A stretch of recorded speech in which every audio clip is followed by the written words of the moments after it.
Some months ago I found this Yamaha RM1-X for only 90 euros. Some of the buttons were not working, some of them were a little bit stuck, and some of them were really hard to play, so I decided to change all the buttons. And also, while I was there, to open it and mod it with a Gotek floppy drive. And I also had issues with the screen, but I have another video showing you how to change the screen. First of all, let's start desoldering the old buttons. Actually you need to open the unit first. There are quite a lot of screws, and there are two main boards, and this is the second board which has all the buttons. I recommend you to label all the connector, because there are some connector that held the two boards in place. So with a lot of patience you start desoldering, and there are about 70 buttons in total, and some of them have just 2 solder points, but some of them have 4 solder points, so be prepared for a lot of desoldering. And I also recommend you using a desoldering pump like the one I'm using in the video, which is really inexpensive, from AliExpress, and I will put the link in the description.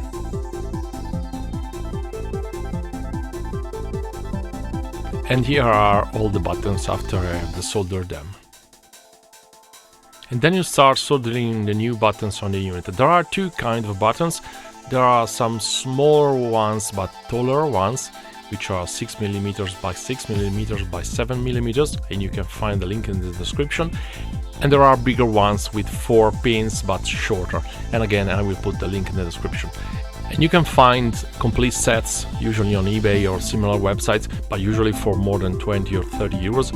I bought mine on AliExpress, again see the links in the description, and I paid I think less than $5 for all these buttons. There are a lot of buttons, and be prepared to do a lot of soldering, because there are more than 200 solder points to solder. And then it's time to put all the button caps on.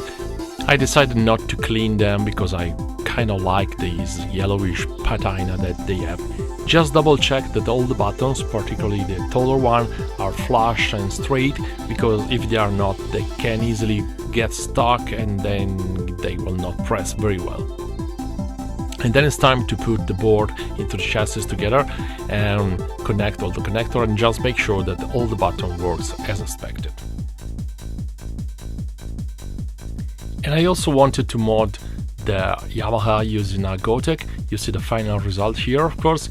And with the Gotek you can of course load hundreds of floppy disks for patterns and songs, like you can see in the video.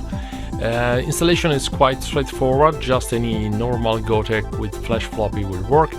There are just a couple of jumpers to set, as you can see in my video here and in the description. Now you only need to put the main board back in the chassis, reconnect all the ribbon connectors, put the Gotek in of course, and screw everything back together. Again, there are lots of screws to put back, and see if everything is working correctly.